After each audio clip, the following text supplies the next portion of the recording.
All right, what's going on, dudes? And welcome to the Spider Queen mod. That was me trying to sound like a Spider Queen. Probably didn't work, but bear with me here. This is actually an old mod that was recently redone to work with 1.7, and it's pretty cool. So why don't we get into things? First thing you notice is I don't look like my usual self. I actually look like a spider at the moment, because this mod is actually about like being a spider and creating a spider army and then fighting things, and mobs actually start off as your friends and you're fighting the humans that spawn in. It's pretty cool. So why don't we get into things? First things first, as a spider queen, you need string. So as you'll notice, I have a couple string in my hand. These they accumulate naturally over time. As I run around, it'll just happen. They'll just appear because I'm a spider that creates a web. And so as I run around, well, now that I'm on camera, it's probably not going to happen, but as you run around in the world, eventually more string will spawn in your inventory. Alternatively, a way to make it happen faster is to simply eat food. So if I switch on into survival and I go ahead and grab some food, you're actually able to eat whenever as a spider queen, not just when your hunger bar is less than full. So let me just eat, and you'll notice that the amount of string I have in my inventory starts going up. And up, and up, 13, 15, 16, 17, 20. As I keep on eating, the amount keeps on going up. And what you use the string for is to make webs, obviously, man. So let me switch on back into game mode creative, and we can go ahead and make some webs. So the crafting recipe for webs is simply three string like so, and then you can get some webs in return, and you can use the webs to, well, to shoot webs. So if I shoot webs at a wall, for example, I can create a sort of ladder for myself, can shoot it at the ground, can shoot it wherever I please. If I shoot it at a wall, though, I can actually climb on up the wall just like a ladder, which is kind of convenient. I can be Spidey Man. Has a pretty long range too. Has no discernible arc, so you can shoot it pretty long distances. There we go. Climb on up stuff. Now the main reason you need web is in order to create cocoons out of various animals that you shoot it at. So I have a bunch of cocoons laid out over here, because in creative you can just go into the menu here and pick whatever cocoon you want. However, if you want to actually play survival and shoot a mob and create a cocoon from that, what you do is you take a hapless mob like so, and you shoot it with a web, and you get an achievement. Gotcha. And poor Mr. Pig there is now all trapped inside of a web. I don't know whether or not it's still alive. It's kind of just chilling there, but I can very quickly make it definitely not alive. If I right click on it, you'll notice the color sort of fades out of it, and you get the squeal sound, and then you get a couple string and return. And occasionally, if you right click on enough cocoons, you'll get a spider egg in return. So I've divided these into two categories here.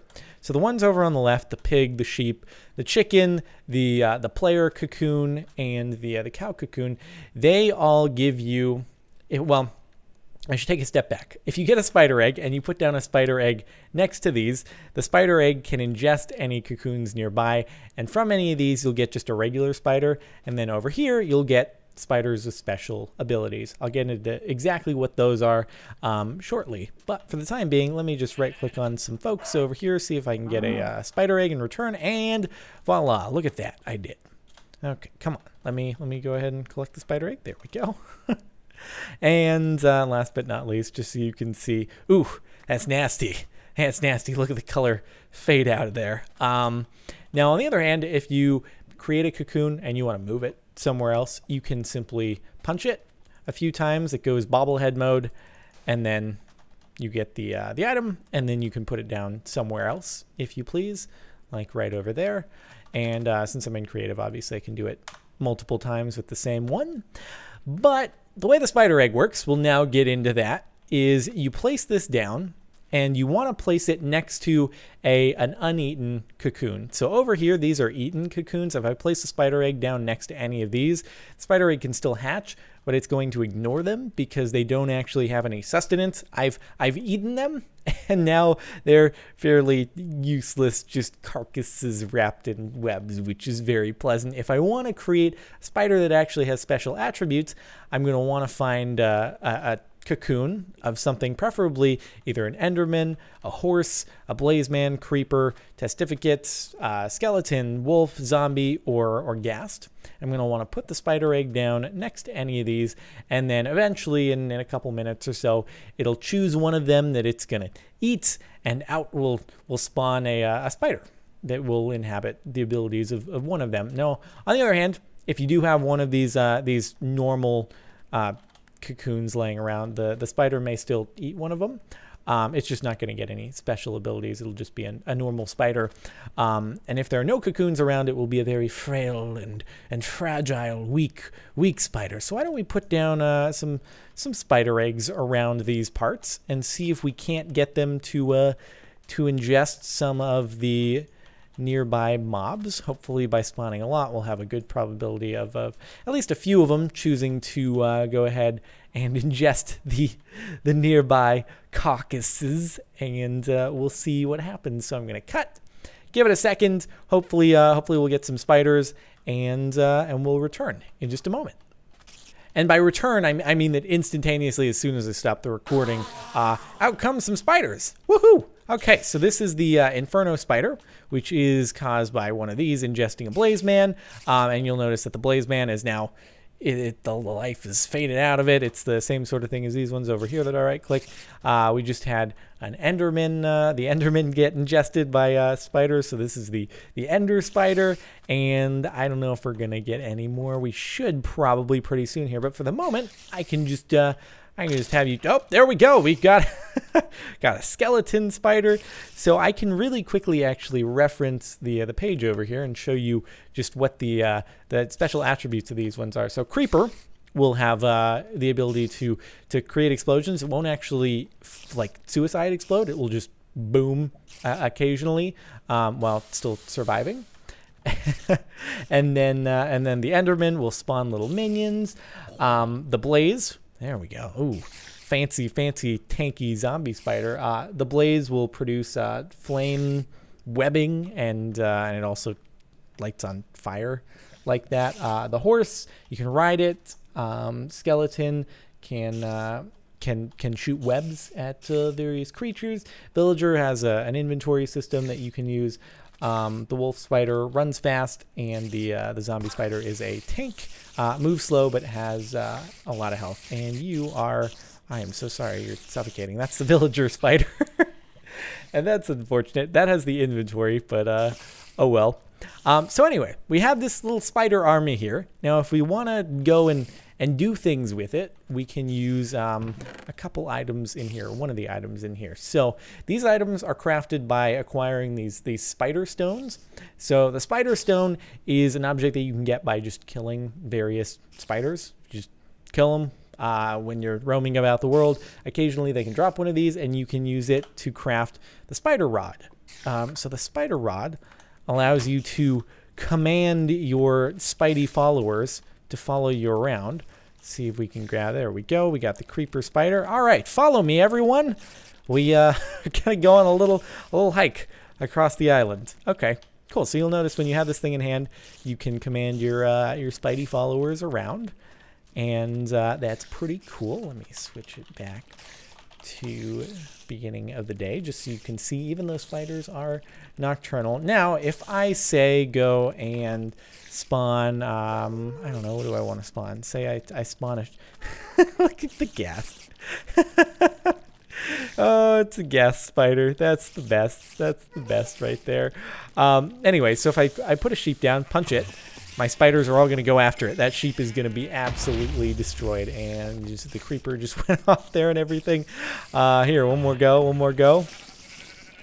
So again, they will protect you. They are your minions. And then again, they'll follow when you bring out the spider rod. So if I place this thing on the ground, then they'll just stay still around the rod, assuming that I drop it out of my inventory. Okay, so you can do that as well. Break it and then take it back out again. They will keep following me around. That's pretty cool. And then anything that I actually get in a fight with, they will fight for me. So the other half of this mod is that there is this whole really cool sort of reputation system.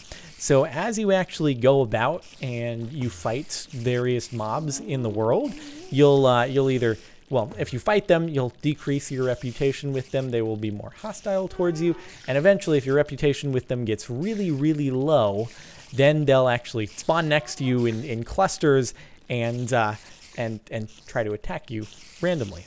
So we have all these players that spawn in the world.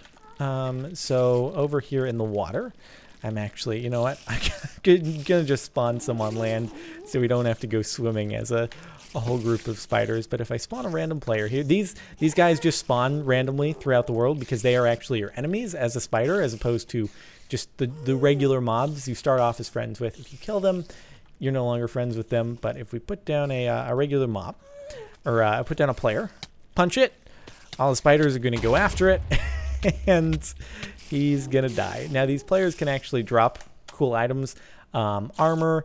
They can drop hearts and skulls and brains, which, as far as I can tell, don't really do much for you at the moment, other than just look kind of scary.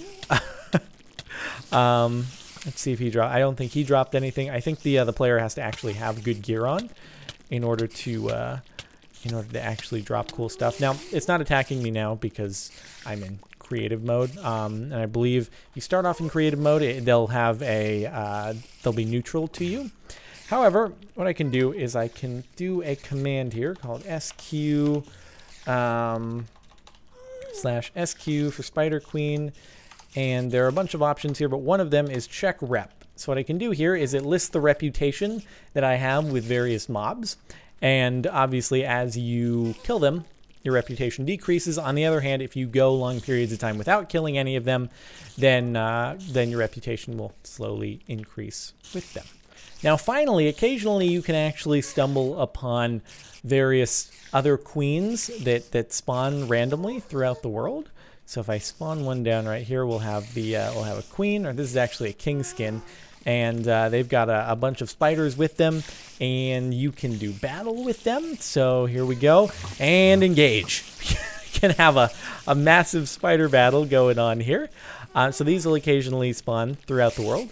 And then on the other hand, as you actually sort of progress and start, I don't know, engaging in battles with the other spider kings, queens, etc., your reputation will go down with the evil spider queen, which is like the ultimate spider queen nemesis person thing that exists. And once that gets down to -5, you can actually have this evil spider queen spawn in your world, and you can fight her as well. So yeah, pretty cool stuff. So next up, let me just show you some of the other items that you can create with the mod. So the bug light, this is the crafting recipe for it, spider stone, and when you have it in your inventory, it basically just gives you night vision. So if I time set night, you'll notice that it will still be very bright, and I've got night vision going on here. So there's that item. And then over here, we've also got a couple different variations of webs, as well as an item called the Web Slinger, which sort of like the grappling hook from Hexit. So I can, if I could actually get that to hook on to what I'm aiming to get it hooked onto. There we go. If I hold spacebar, I can go up, and on the other hand, if I hit shift, I can let it out again. So it's kind of a grappling hook type of thing, which is kind of nifty. I'm just apparently very bad at aiming it. So there we go. There's that, and then again shift to let it out. And then the variations of webs are the poison web, which is crafted from regular web, and some poison barbs, which are just crafted from putting a pufferfish in a crafting table. And then we've also got the flame web, which is crafted by grabbing, where is our good old trusty flame spider? Anywhere to be found? Anywhere to be found? I don't know exactly where he is anymore. There we go. He's in the water. So if you click on him with the you click on him with a web while he's on fire, then he'll create the flame webs. And so the things you can do with these are throw this on the ground, and then any mobs that walk over it will get poisoned, other than your spiders, obviously. So Spawn. Let's grab, what shall we grab? Let's get a chicken. And if we throw the chicken over on our poison things over here, it will get poisoned and it will die eventually. And then with our flame web, can actually use that to extinguish lava, interestingly enough. Turn it into fire, and then eventually it'll extinguish if it's not on netherrack. So there's that, which is kind of cool stuff. And that about sums it up for the mod. I do believe I went over all the different items. I mean, it's a pretty big in-depth mod. So you got a lot to do when you install this and set it up, especially in survival. Took long enough to go over most of it in creative, so it'll keep you occupied for a long time. And here's the villager spider with its inventory that I should be able to click. Apparently it's not wanting me to, but that's maybe with an empty hand. No.